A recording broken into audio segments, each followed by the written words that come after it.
Simple dal rasam flavored with ginger today. Rasam is a comfort food for every South Indian. It is called a palate cleanser. It can trigger your hunger when you have it as a soup before your meal, and it's soothing when you are sick. So this is the one meal that we prepare after we come back from a long travel, and it soothes our mind and body. So this rasam today I'm flavoring it with ginger. If you would like, you can flavor it with garlic as well. But let's see how to make a simple dal rasam with ginger today. I need rasam powder, some tamarind juice, this is the pulp that I make, some salt, hing. Today I'm making a simple tomato rasam with a little bit of ginger flavor in it. You can even add garlic if you like the garlic flavor.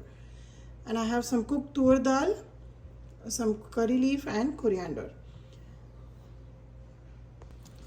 As far as Toor dal is concerned, I always boil about half a cup of Toor dal with just a little bit of turmeric.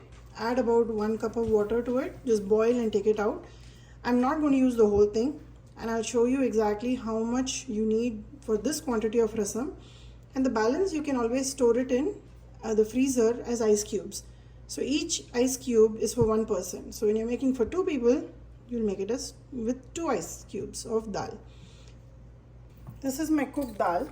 I'm just going to make sure that it's blended well. Just use your whisk to do it. And from this, I can make few ice cubes and keep it in my freezer, because for purple rasam, that is dal rasam, you don't need a lot of dal. You just need the water that comes up on the dal when the dal settles at the bottom. So since I like to prepare a thick consistency of dal, I'm just going to use about 2 tablespoons, which is 2 ice cubes of dal. Now in the vessel in which I'm going to prepare, I'll mix a rasam concoction before even cooking it, and that will make sure you have a rasam which is perfect every time you prepare. I'm going to go ahead and do a crush of the tomatoes and add it to the vessel in which I'm going to make rasam. Now to this tomato, I will add some tamarind juice. Now I'm just taking the juice from here. This is 1 tablespoon. This is 2 tablespoons. Rasam does not require a lot of tamarind. We take the taste from the tomatoes as well as the tamarind equally. It should never be too sour, and otherwise it will become very thirst-provoking a dish, and it's not going to be fun. Some people like it very sour, but I'm going to show you the moderate taste which works well for everybody. So I'm yet to add any water to this. To this mix, I'll add some salt, about 2 teaspoons of salt. I will also add the curry leaf. Everything is being done without putting this in the stove top yet. Add the hing, about 3 big pinches. After that, take the stem of the coriander, reserve the leaf for garnish. Add these stems to the rasam. It imparts a very good flavor and it will be very delicious. Now ginger we will add when the rasam comes to a boil, because if we add it too early, it will become very bitter. So mix this well, and here now I will add this is about 1 cup of water, and I'm going to allow this to come to a boil. Now how to know and make your rasam perfect every time? Now taste this portion of mix that we have prepared and see if the salt is correct according to the sourness that we have added. I feel this taste is perfect for me. It should be sour and salt, and it should balance well. So this portion, I'm going to allow this to boil for about 5 minutes on the clock. Since I have this container here, I'm also going to take 2 tablespoons of cooked dal. Like I said, this will be about 2 ice cubes if you're going to freeze it. I'm going to freeze the rest of it and make few ice cubes and keep for my rasam preparation. To this dal, I will add 1 more cup of water. So I'm just going to eyeball it. Here is about 1 cup. and keep this dal ready. I'll just mix the dal and keep it ready. Dal is ready. Now I will also pound the ginger and crush and keep it aside.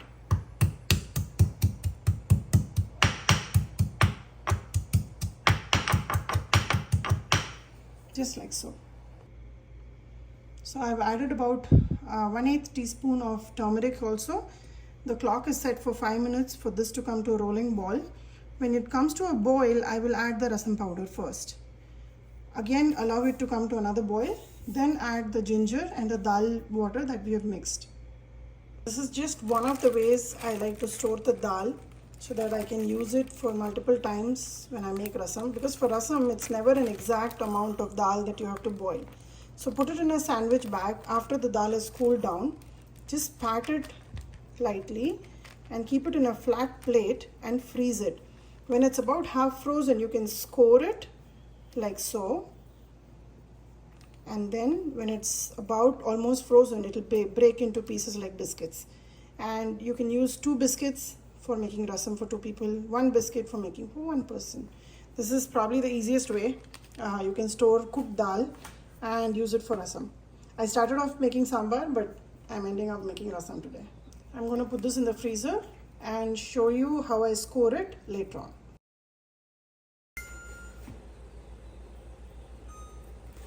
My timer is done for 5 minutes and you can see how nicely the rasam is boiling here.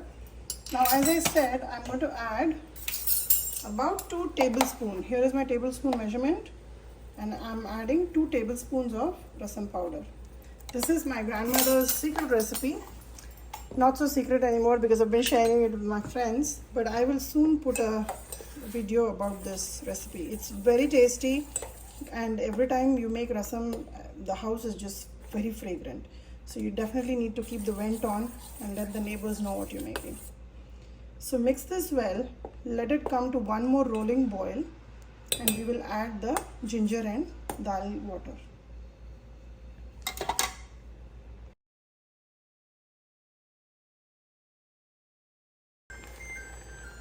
That's exactly 1 minute on the clock, and like I said, I'm going to add the ginger now. Along with that goes the dal water. This is the dal water we mixed and kept. And I'm going to add another half a cup. I had mixed about 1 cup of water with dal. I'm going to add another half a cup of water here. So totally about 1.5 cups of water and 1 cup added for tomatoes. So about 2.5 cups. This is perfect for 2 to 3 people. Let this not boil anymore. Rasam should never boil after you have added dal water. So bring your gas down to a medium low.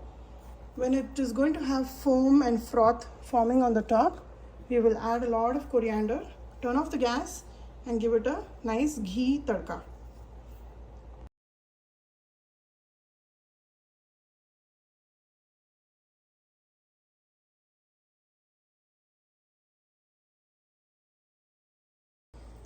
As you see, the rasam is foaming up. I'm going to turn off the gas. The rasam is basically ready.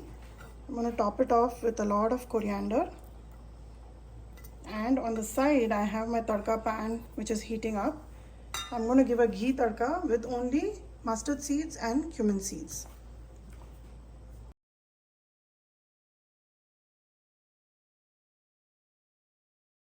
The simple ginger rasam is ready today. We call it as parpu rasam because we add dal. Dal is called as parpu. It is probably the simplest way you can prepare rasam, and it took me about 8 minutes to put everything together from start to finish. So give it a try and let me know how it turned out for you.